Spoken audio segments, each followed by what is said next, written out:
So the first day of doing the ice facial, it straight away didn't feel very nice. It was cold and not in a horrible, soothing kind of, oh, that's fresh cold. More like a stingy, I don't like this kind of cold. That's not just an ice cube, that's like a whole snow globe made of.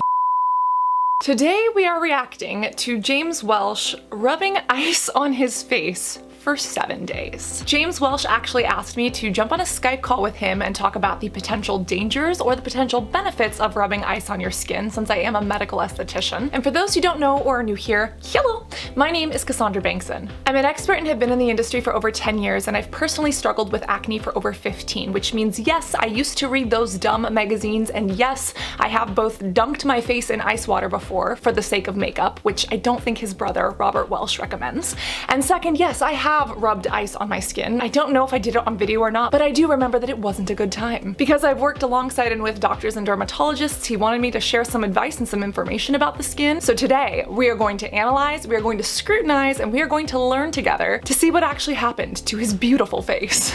Hello everybody, welcome back to my channel where I talk about skincare, grooming, and sometimes hair, so that sounds like your thing. Make sure you are subscribed. Also, come and follow me on Instagram where I post a lot of stuff you're not going to see here on YouTube. The benefits or non-benefits of rubbing ice on your face is something that's always had me a little bit baffled. We have some dermatologists saying it's great for your skin. We have actually one dermatologist, I got a quote here, saying it purposely damages the top layer of your skin, allowing products to penetrate deeper on the skin. Also saying that it reduces redness and irritation, and it's even a preservative technique. Whilst other dermatologists are saying absolutely do not do this. It damages skin cells, burns capillaries, and can also give you accidental frostbite, which makes sense to me. So today I want to test the ability of ice facials, also known as cryotherapy or ice therapy. Models, Hollywood actors, even some of my favorite K-pop idols supposedly swear by ice facials before any big shoot, any big event, to give them a natural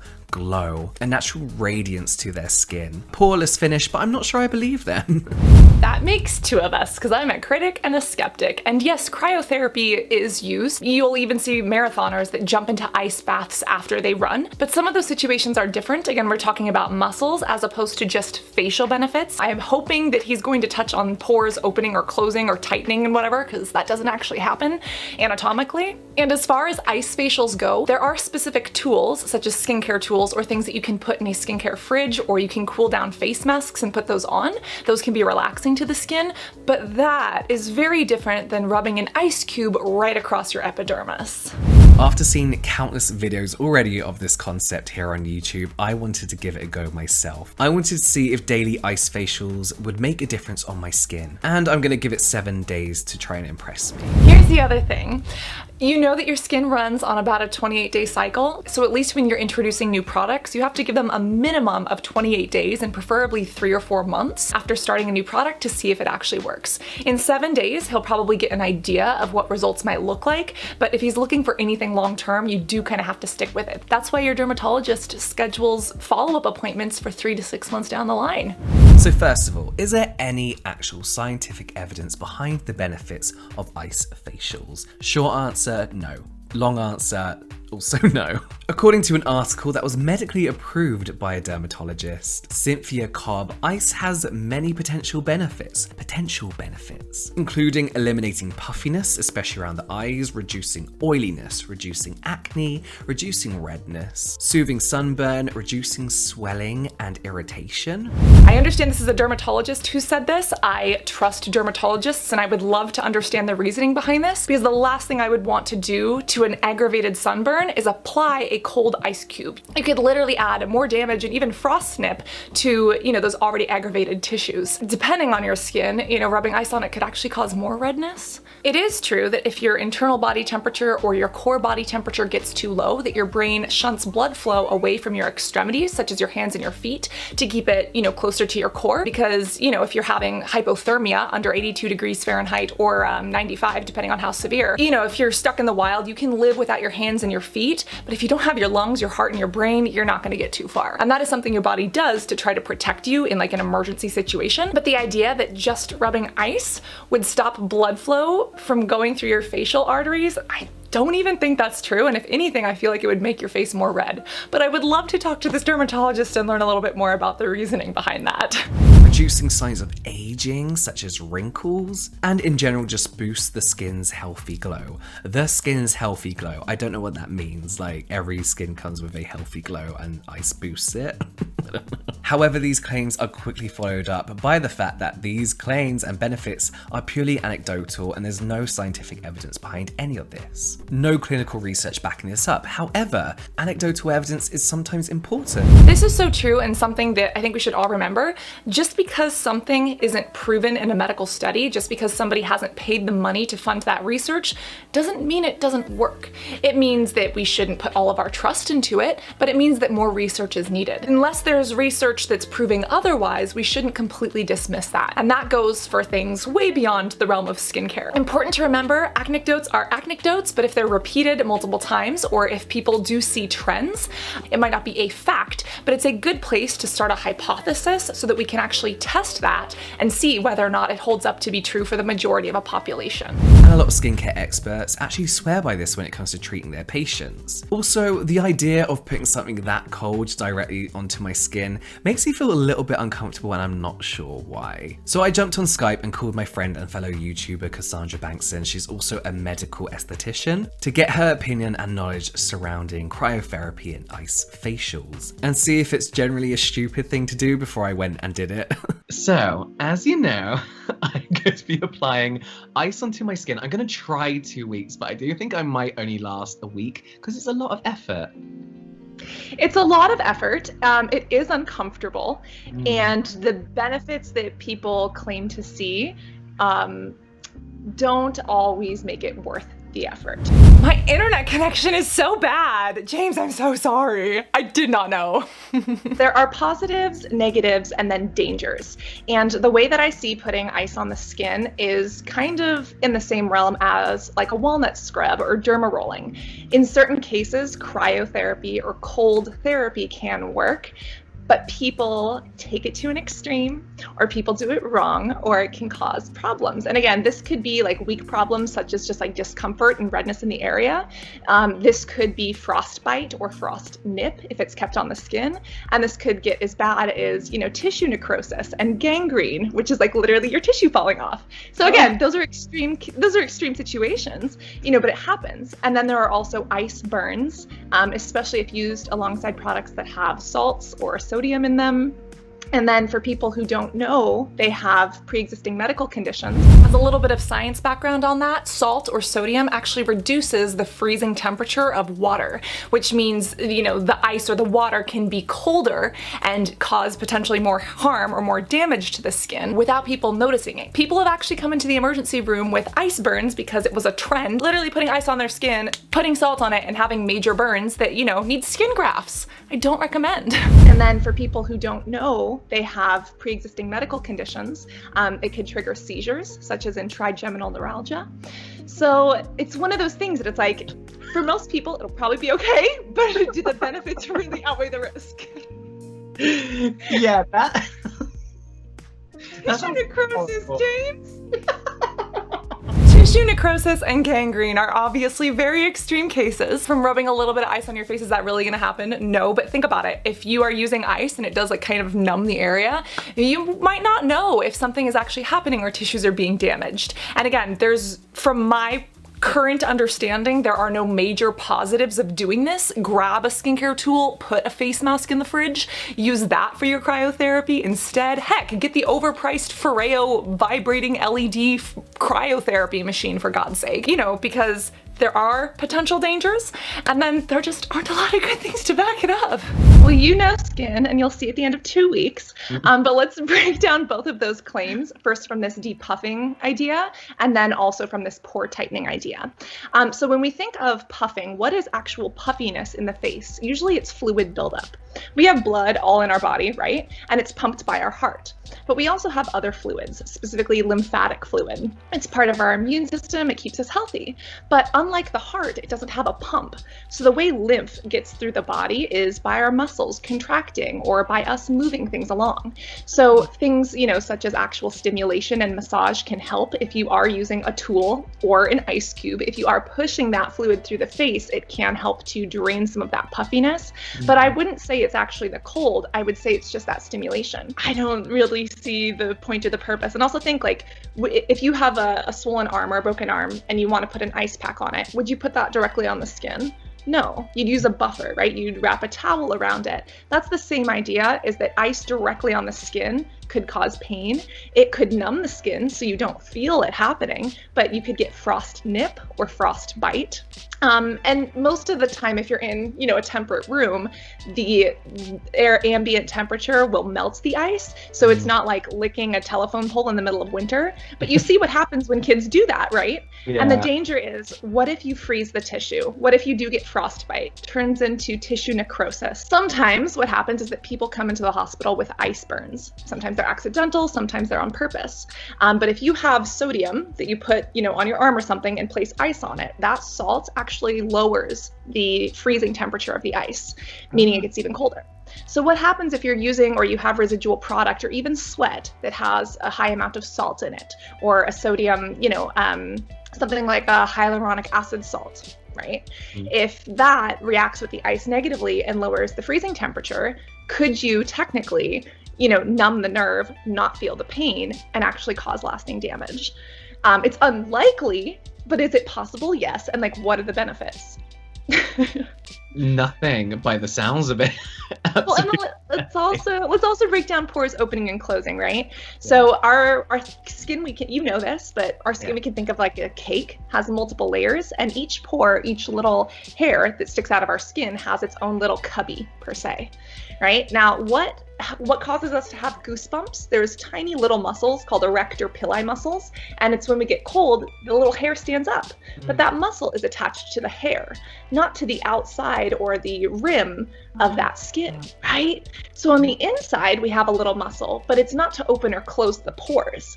So the opening or closing doesn't really happen. And when people say that, they're probably talking about thermodynamics. Like if you heat something up, you might get a little bit of expansion. Whereas if you cool something down, you might get a little bit of contraction.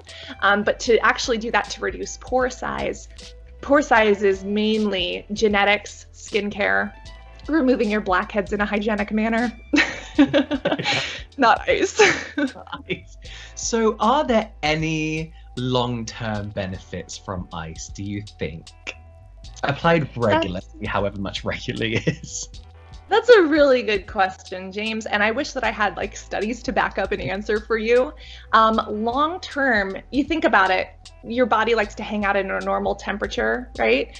96.7 degrees. So anything that you put on the skin, the body's going to bring it back to that equilibrium. So what you see would be temporary. I would say that long-term effects, I would say more of the stimulation, so the massage component, especially if you're using a tool. A tool is made of metal, so it actually conducts heat, or it conducts coldness, whereas ice, it doesn't conduct anything. It's just so long-term effects, maybe that stimulation to the immune system, relaxation for maybe wrinkles, but ice itself, I feel like it would wear off pretty quickly. And again, some of the long-term dangers are if you don't know that you have epilepsy. Again, I've actually never spoken about this, but I do have an atypical form of epilepsy. And if you have epilepsy, Didn't think you'd put that in the video. Oops. I mean, I don't mind. I've kind of spoken about it, but hi, if you didn't know, now you know. that this trigger a seizure. There's a nerve, it's a cranial nerve, and it's called the trigeminal one. It starts right here, comes to your eye, to here, and down your jaw. And what happens if you stimulate that and you have an underlying condition called trigeminal neuralgia? You could have one of the most painful spasms of your life. And again, for 99% of people, that's not going to happen. Yeah. But what about that person that does? Oh my God. I was expecting you to say it can damage your skin and it's a little bit cold and it has no benefits. I did not expect any of this. Sorry. Okay. So, I mean, the biggest things I would recommend to you, you know, when you start to feel pain, just keep an eye on it. It'll also make you red temporarily. So, like, that's another one of the things that people say it decreases redness. It's going to make you red. That's what I was thinking, because I got mild rosacea on my cheeks. Like, you can kind of see it here. And I read somewhere that people was like, oh, it helped with my redness, but I don't expect it to do anything. Like, it doesn't make sense why rubbing ice is gonna magically cure rosacea, which has no cure. He's actually right. Rosacea can actually be usually exacerbated by heat, such as hot beverages. This is actually some cold Kool-Aid that I'm enjoying. Did I say I meant club tea? This is club tea right here. I don't know what you thought, but club tea, obviously. But rosacea can be exacerbated by alcohol, by hot tea, by spicy foods, and yes, by temperature changes and by sun exposure. I'm kind of nervous for his skin, remembering that he has rosacea. I really hope he's gonna be okay by the end of 7 days. Kind of. So in your skin, rosacea-prone skin, you have these tiny little capillaries. Think of them as small blood vessels, and your skin holds more blood in them than normal. And because they're closer to the skin, you can see them. Ice, I don't know, any massage could help push that out. Caffeine is actually a vasoconstrictor, so vasoconstriction. So that'll probably do more for you. But again, I don't know, and I'm really excited to see you test it out, because if it does something, we need to fund some medical studies. Are you recommending I do a coffee scrub? No, definitely not. For some people it might work, but there's a lot of potential to go wrong, and most people use it improperly. But your skin's smart, you're responsible, so I'm excited to see you rub ice on your face. My skin's had enough of me this week. And hopefully I don't get gangrene, whatever it's called. Yeah, if you have tissue necrosis, don't call a friend to go to the hospital. Okay, I will do. Thank you so much. It's the synchronized giggling from him and Robert that I live for, and like, you just cannot have a conversation with any of the Welshes without cracking up and laughing. They're the worst friend to bring to a funeral. So, after my chat with Cassandra, I decided to apply ice on my face after a very thorough cleanse, but on damp skin twice a day. And here's what I want to see when it comes to my personal skin, and going by the benefits, the potential benefits. A reduction in oil, a reduction of redness, especially on my cheeks, and a general healthy glow. A boost to the general healthy glow. I've been vlogging my experience, and let's see how I got on. So the first day of doing the ice facial, it straight away didn't feel very nice. It was cold and not in a horrible, soothing kind of, oh, that's fresh cold. More like a stingy, I don't like this kind of cold. That's not just an ice cube, that's like a whole snow globe made of plastic magic. Wow. Is this like a London thing? Like, I don't know these kind of ice makers. Gave me a red flush like I'd been out for a walk, and I was just like a bit, you know, the weather kind of attacked my face. Whilst I never expected to see any lasting effects from the ice, I thought by day 3, maybe my pores would look smaller for longer, or maybe my redness and flushing wouldn't happen so often. And of course, by day 3, there are still no permanent effects. Oh, okay, so we're midweek now, and I'm used to the coldness of it. I have to be honest, the coldness wasn't fun to begin with. It was like, it's not relaxing, it doesn't feel soothing. It wasn't that nice cold that you get, say, from like a refrigerated jade roller or ice globes or something like that. It wasn't that kind of soothing cold, but I guess because the ice is so directly on the skin, it just didn't feel nice. I'm used to it now. Does it feel relaxing and like revitalizing? No, it's still for me an uncomfortable feeling.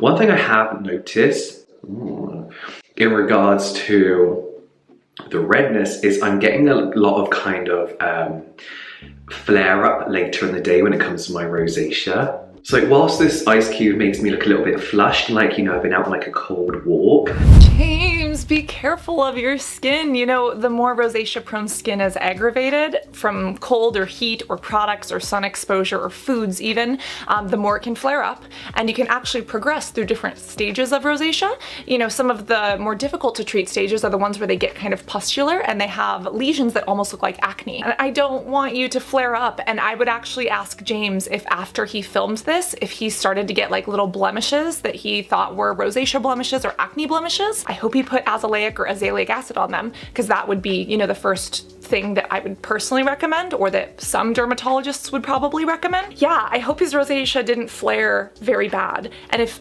James, if you ever watch this, hi senpai, did you break out after this? Like, how's your face? How's your face doing? I feel like my flushing and redness comes back. Like, I'm sorry. Look at the beard dripping. I'm just like imagining icicles forming. 10 times stronger. Oh. I feel like the redness and flushing comes back a lot stronger. What was that? Was that brain freeze? Like, do you have underlying trigeminal neuralgia and we don't know about it? Like, what's going on, James? What's going on? Like giving me brain freeze for some reason right here. So I'm gonna go ahead and stop doing that. Yeah, as you can see, like my skin wasn't like that when I first started. I feel like it's just kind of like making my redness like a little bit worse. So yeah, I'm not really enjoying this right now. I don't think I will be, because originally I was going to do this for 2 weeks, and I honestly think 7 days is enough for something that I'm pretty sure has no long-term benefits and it's just making me more red. So as we can see, halfway through the week, not a lot's going on, not a lot is changing for the long run. Okay, so it was my second to last day doing this ice facial. I really don't know why I'm bothering, to be honest. I know it's not doing anything. I know it's not doing anything at all. The things the Welsh brothers put themselves through for the sake of us as viewers. We're talking Renaissance theatrical costumes on their second channel. They don't mess around. It gives me a temporary like little red flush, and then the rebound effects of that seem to be happening quite a bit. So my like rosacea flushing has been getting worse throughout the day. Ooh, yeah, when you actually take a look at that, the first image is a little bit more out of focus, but yeah, you could definitely see more redness. Ouchie. You can actually see underneath the skin there's more of that kind of lacy pattern as well. I hope it's gone down since then. Usually flushes when I've been filming for a long time, if I'm under my hot studio lights for a long time. If I've been on a walk, if I'm stressed out, so all the time. But it could flush for no reason at the moment, it seems. So, I don't know. I know nothing's, like, it's not doing anything. There's no point. I think a lot of the videos I watched where they say, you know, that they're seeing the effects, I think obviously they're looking at their skin right after. And right after, in real life, maybe not so much on camera, it does look quite clear. My pores look a little bit smaller. But all this kind of like it goes within like an hour. I also think it's a bit of a placebo effect going on as well. You know, you feel that cold, you feel like your face is like getting tight, but then nothing's actually happening. For me, this is a bit of like a waste of time. Why am I still doing this? I don't know, it doesn't. You're doing it because you care about our viewing entertainment and our skincare education. He rubs ice on your face so that you don't have to. So, what did we learn here? Absolute fuck all. Oh boy, I almost spit tea all over my computer. Let's try that again. So, what did we learn here? Absolute fuck all. So whilst I can see why people want to do this before a photo shoot, before a night out, before being on camera for whatever reason you have to be on camera, this 100% isn't anything that you're going to benefit from. I feel like dedicating yourself to ice facials every day is a bit of a lost cause in most cases. I saw 0 reduction oils in my T-zone. That's a really good point. He wanted to go for this oil reduction. Think about it. Your skin produces oils through your sebaceous glands. This oil is created to lubricate all of the little hairs that come out of your face and to actually transport things like lipids, antioxidants, fatty acids, nutrients to the top layer of your skin. It creates like a little acid mantle is what it's called. And it's kind of like this thin layer of protection, like a little shield between your skin and the outside world. But just applying water, or I'm sorry, applying ice to your skin is not going to slow down your sebaceous glands inside of your skin from pumping out that oil. And water and oil don't mix. So unless you're using a product or like removing it physically, the water isn't gonna mix with the oil and pull it out of your pores and wash it off your face. You know what I'm saying? I don't see how this could, I mean, maybe thermodynamics can like causing coldness and stopping, like, I don't know, like, because you see, I feel like any stimulation could actually cause sebaceous glands to be a little bit more active or promote them to be more active. I would love to talk to that dermatologist who said that it can help with oil and find out the details, because right now I are confusion. My skin actually became more flushed. Could be to do with my mild rosacea. And yes, I did have a lovely glow for a couple of hours. It did feel nice though, I have to be honest, after a long stressful day, especially around the eyes, constantly being on camera and filming and looking at a computer screen, it was nice to have that bit of like strangely soothing coldness around the eye area and around my face. This is why I love things like my ice globes, because whilst I don't think they're a necessity, they are a luxury experience that does make me feel good and does give me a bit of a glow as well. It's nice to look at before you go to bed. Skincare is self-care. Again, the sensorial experience matters, and I'm really happy to hear her mention this. I again would personally recommend a skincare tool or just putting like an eye mask or a face mask inside of the fridge. If you put these little things in the fridge and then put them on your eyes, you're still gonna get that feeling, but you don't have to sit there and let an ice cube melt all over your hand and drip off your beard like you're some sort of Poseidon or something, or female Poseidon, or gender neutral Poseidon, or non-binary Poseidon. We don't judge mermaids. I mean, you think we have legs? You didn't know that we're mermaids? Have you ever seen our legs? Exactly. So there we have it, 7 days of putting ice on my face. Was it worth it? Not really. I have a few more 7-day videos coming up in 2021. So let me know if there's anything you want to see me experiment with. I want James to share, an experiment of the 7 skin method. I want James to do the no skincare method or the caveman skincare method. I also really want a follow-up. James, how is your rosacea? Did you break out? Did you get little pustules after this? Are you a-okay? Has your skin returned to normal, or are you more sensitive to heat and cold? Are you using azelaic or azelaic acid? You're probably wearing sunscreen every day, I sure hope so. You know that it gets cloudy in London, but 80% of the sun's rays still penetrate through the clouds, and you don't want that to flare. This was a very interesting test to see James do. I am so happy that we had the chance to speak about it, and I'm so happy he asked me to be a part of this video. I hope I was able to add a little nugget of education or entertainment to the video, and I'm very excited to see what James does next. Now, I left some things out of this video, so if you want to see, be sure to click on James's video and go show some love. And even if you've already seen it, go and, for the sake of the YouTube algorithm, leave a comment. Just post cult emojis in the comment section. Overall, remember to be beautiful both inside and out, and I cannot wait to see you over on his channel. Love you guys. Bye.